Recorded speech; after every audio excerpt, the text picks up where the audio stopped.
ఓం అవిద్యానామంతస్థిమిరమిహిరద్వీపనగరీ జడానాం చైతన్యస్తబకమకరందశ్రుతిఝరీ దరిద్రాణాం చింతామణిగుణనికా జన్మజలధౌ నిమగ్నానాం దంష్ట్రామురరిపువరాహస్య భవతి శుక్లాంబరధరం విష్ణుం శశివర్ణం చతుర్భుజం ప్రసన్నవదనం ధ్యాయేత్ సర్వవిఘ్నోపశాంతయేత్ వందే గురుపదద్వంద్వమవాన్మానసగోచరం రక్తశుక్లప్రభామిశ్రమతర్క్యం త్రిపురం మహః సానందమానందవనే వసంతం ఆనందకందం హతపాపబృందం వారాణసీనాథమనాథనాథం శ్రీవిశ్వనాథం శరణం ప్రపద్యే. విశ్వేశం మాధవం ఢుంఢిం దండపాణించ భైరవం వందే కాశీగుహాం గంగాం భవానీం మణికర్ణికాం. హర నమః పార్వతీపతయే హర హర మహాదేవ శంభో శంకర. గుణనిధి తల్లి ఎన్నో రకాలుగా చెప్పింది కొడుక్కి. ఏమిటిరా నాన్న, పండితుల మధ్యలో పశువులా ఎలా పుట్టావురా నువ్వు? భవిష్యత్తులో నువ్వు ఎలా బతుకుతావురా ఆలోచించరా ఒక్కసారి. మన నాన్నగారు సంపాదించినటువంటి ఆస్తి ఒక పక్కన కరిగిపోతోంది, కొంప నాశనం అయిపోతోంది.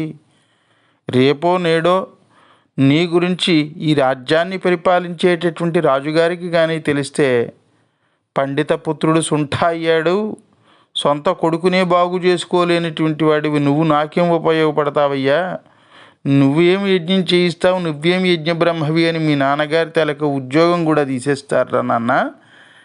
చెడుదుము నీ కతంబునను చీరయు కూడును లేక పుత్రకా,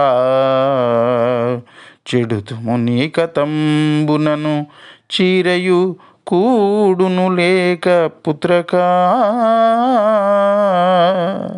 నీ వల్ల మీ నాన్నగారి ఉద్యోగం పోతే కట్టుకోవడానికి బట్టలు లేక, తినడానికి కూడు లేక, ఉండడానికి గూడు లేక అల్లాడిపోతాంరా నాన్న. నీ ధర్మమా అని మీ నాన్నగారు నాశనం అయిపోతాడురా. దాంతో నీకు కూడా ఇబ్బందే రోయ్. ఆ రాజుగారికి కానీ ఒకవేళ నువ్వు జూదం వాడుతున్నావు, మద్యం తాగుతున్నావు, వేశ్యా లోలుడివైపోయావని తెలిస్తే నీకు శిక్ష పడేటటువంటి అవకాశం ఉంది. అది జైలు శిక్షన్నా కావచ్చు, లేకపోతే ఉరిశిక్ష కూడా కావచ్చురా. ఏదైనా ఇదంతా మనకి అంత మంచిది కాదు. ఇకనైనా బాగుపడరా, బాగా చదువుకో, చదువుకుంటే లాభంరా. ఈ ప్రపంచంలో అన్నిటికన్నా గొప్పది విద్యాధనమురా. విద్యాధనానికి సాటి వచ్చేటటువంటి ధనం ఇంకొకటి లేదురా ప్రపంచంలో. చదువుకున్నటువంటి వాడు ఎక్కడికైనా వెళ్ళి రాణిస్తాడు. విద్యాధనాన్ని ఎవ్వడు దొంగతనం చేయలేడు. దొంగల పాలు కానేరనటువంటి ధనం విద్యాధనం. మామూలుగా భౌతికమైనటువంటి ధనం ఈవేళ ఉంటుంది, రేపు పోతుంది. సిరిత వచ్చును సలలితమగ నారికేళ సలిలము భంగిన్, సిరిత పోయిన పోవును కరిమింగిన వెలగపండు కరణింసుమతి. వస్తుంది డబ్బు, వచ్చేటప్పుడు ఎంత కష్టంగా వస్తుందో తెలుసా. నారికేళం అంటే కొబ్బరికాయలో గుంజు తీసి తినడము, కొబ్బరికాయలో నీళ్లు తాగడం అంత సులభమా? చెట్టెక్కాలి, కాయ కొయ్యాలి, కాయ తీసిన తర్వాత కత్తితో దాన్ని బయటనున్నటువంటి పీచంతా తీయాలి, లోపల ట్యాంక్ ఉంటుంది, దాన్ని బద్దలు కొట్టాలి, బద్దలు కొడితే నీళ్ళు వస్తాయి, మళ్ళీ దాన్ని ఈ చాకో ఏదో తీసుకుని దాని లోపల గుంజు తీయాలి. ఇన్ని చేస్తే ఆ నారికేళ ఫలం అంటారు, ఆ నారికేళ ఫలం మన నోటి దాకా వస్తుంది. అంత కష్టపడాలి డబ్బు సంపాదించేటప్పుడు. పోయేటప్పుడు చిన్న వెలగపండు ఏనుగు ఇలా మింగేస్తే ఎంత, దానికి వెలగపండు ఏమాత్రం అంత సులభంగా పోతుంది. కానీ విద్యాధనం మాత్రం నాశనం కాదు. ఇది ఇప్పుడు నీ వయస్సు మంచి వయస్సు కాదు, ఇది టీనేజ్ అంటారు ఇంగ్లీష్లో. ఈ టీనేజ్ 13 సంవత్సరాల నుంచి 19 సంవత్సరాల వయస్సు. ఈ వయస్సులో కానీ వ్యసనములు పట్టుకుంటే ఈ వ్యసనముల నుంచి బయటపడలేము ఇంకా. అందుకే పిల్లల్ని ఒక వయస్సులో చాలా జాగ్రత్తగా చూడాలి. ముఖ్యంగా 13 నుంచి 19 సంవత్సరముల ఆ మధ్య పిల్లలకి ఏమాత్రం దుర్గుణాలు సంప్రాప్తించకూడదు. దీన్ని శైశవ యవ్వన దశ అంటారు. ఈ వయస్సుని శైశవ యవ్వన వయస్సు అంటారు.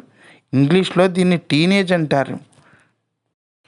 అవినయ విధానమగుని నవయౌవన శైశవముల నడిమి వయసునన్ కలిసెడు వ్యసనోద్రేకం భవగాఢము దీని మానవయ్యతనూజ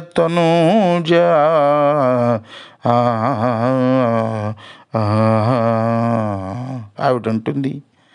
అవినయ విధానము, వినయ విధానం కాదు, అవినయ విధానము అయినటువంటి ఈ నవయవ్వన శైశవముల నడి వయస్సులో వచ్చేటటువంటి ఈ వ్యసనోద్రేకం చాలా గాఢంగా ఉంటుంది. దీని మానవయ్య తనూజ, అబ్బాయి మానరా అని అన్నిటికన్నా ప్రమాదం మంచి యవ్వనంలోకి అడుగు పెడుతున్నటువంటి వయస్సు. పూర్వకాలంలో దీన్ని శైశవ యవ్వన వయస్సు అనేవారు. దీనికే ఆంగ్లంలో టీనేజ్ అంటారు. అయితే దీనికి టీనేజ్కి చిన్న తేడా ఉందండోయ్. ఆ తేడా ఏమిటంటే శైశవ యవ్వన వయస్సు మన లెక్క ప్రకారం 12 నుంచి 20 వరకు. ఈ వయస్సులో మనుషులకి వ్యసనములు తొందరగా వస్తాయి, అలవాటైపోతాయి వ్యసనములు. ప్రపంచం అంతా కూడా అందంగా కనిపిస్తుంది. మగపిల్లలకి ఆడపిల్లల కొంగు తగిలితే, పూర్వం కొంగులు అని ఉండేవిలేండి, ఆడవాళ్ళు చీర అని పిలువబడేటటువంటి ఒక వస్త్రాన్ని కట్టుకునేవారు పూర్వం. అలాగే ఆ యుక్త వయసులో ఉన్నటువంటి అమ్మాయిలు ఓణి వేసుకునేవారు, లంగా ఓణి. ఈ చీర, లంగా, ఓణి ఇలాంటి పదార్థాలు పూర్వకాలంలో ఉండేవి, స్త్రీ కట్టుకునేటటువంటి బట్టలవి. ఇప్పుడు ఆ బట్టలు ఉన్నాయని చెప్తే కొంతమందికి తెలుస్తుందో తెలీదు. అలాగే మగపిల్లలకి కూడా లుంగి, పంచ, ధోవతి ఇలా ఉండేవి. సరే, పూర్వం చక్కగా ఈ కొంగులు ఉండేవి. నవయవ్వన వయస్సులో అడుగు పెడుతున్నటువంటి వాడికి ఈ కొంగు తగిలితే పురుషులకి పులకింత, లేదా వీడి చూపు తగిలితే ఆవిడికి పులకింత. ఈ పులకింతల్లో పడితే చదువులు చట్టబండలైపోయేటటువంటి ప్రమాదం ఉంది. అందువల్ల ఆ వయస్సులో మద్యపానము, జూదము, స్త్రీలోలత్వం ఇటువంటివి అలవాటు అవ్వకూడదు. ఒకవేళ అలవాటు పడ్డాడా ఇంక వాడు బయటపడడం చాలా కష్టం. అందుకని తల్లి ఈ వ్యసన ఉద్రేకంబు అవగాఢము అన్నది. వ్యసనోద్రేకం అవగాఢము దీని మానవయ్యతనూజ అన్నది. ఈ వ్యసన ఉద్రేకంబు అవగాఢము, గట్టిగా పట్టుకుంటుంది ఈ వ్యసనం. అందులోంచి బయటపడడం చాలా కష్టం రా నాన్న. అందులోంచి ఒక్కసారి ఆ వ్యసనం కానీ ఈ యుక్త వయస్సులో వచ్చి పడిందా చాలా కష్టం. ఇంకా వ్యసనంలోంచి బయటపడలేం. నా మాట వినరా గుణనిధి, నేను నీ అమ్మనిరా, అమ్మ మాట వినరా. అమ్మ మాట ఎంత మంచి మాటో, బ్రతిమాలుకుంటున్నాను రా నాన్న, నిన్ను నీ గెడ్డం పట్టుకుని బ్రతిమాలుకుంటున్నాను రా అని చెప్పవలసినంత సౌజన్యంగా చెప్పి, దౌర్భాగ్యుడా, ఇంకా ఆవిడికి కూడా కాస్త కోపం వచ్చేసింది. దౌర్భాగ్యుడా, నా మాట కాస్త వినరా, ఇకనైనా ఆ వ్యసనములు తగ్గించుకోరా, ఇంట్లో ఉండరా.